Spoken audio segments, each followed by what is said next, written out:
Hi, I'm Katina Houston Stroud with Family Links, and this is the Family Tip of the Week.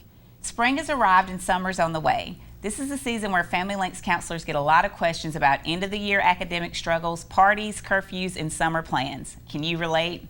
Well, we can't take away these challenges, but we can work on them together. Here are 5 tips on how to get your authority back in your household as a parent and get your kids to listen and comply with requests.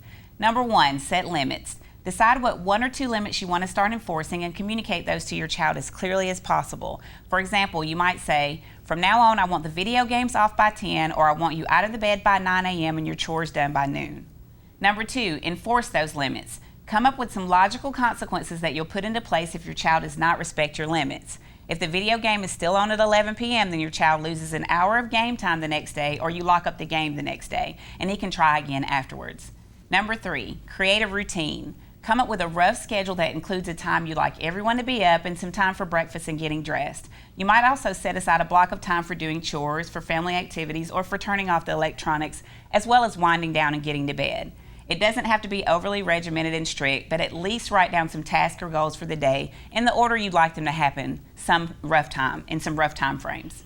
Number 4, meet defiant teens where they're at. Suppose you have the type of child who doesn't care about your limits, consequences, or routines at all. They come home or go from your home as they please. You have no idea where they are and how they got there, and they do absolutely nothing around the house. Whether your child has simply started testing your limits or you feel you've lost your authority, then you'll want to take a different approach to hold them accountable for following your rules. It's going to be helpful to look at what privileges your child really values and that you have complete control over, and focus on those. Start with removing those privileges. Have a backup plan and have a support team set up to assist you. And number 5, be proactive.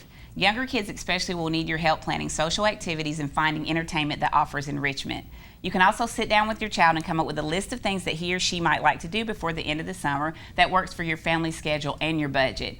This could include some simple activities like having a favorite friend over for a sleepover, going to a museum on a hot day, or visiting a favorite community pool or beach.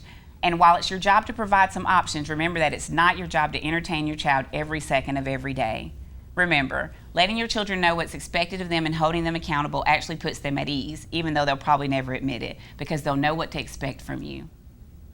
For more tips, please call my mom at 256-820-5911.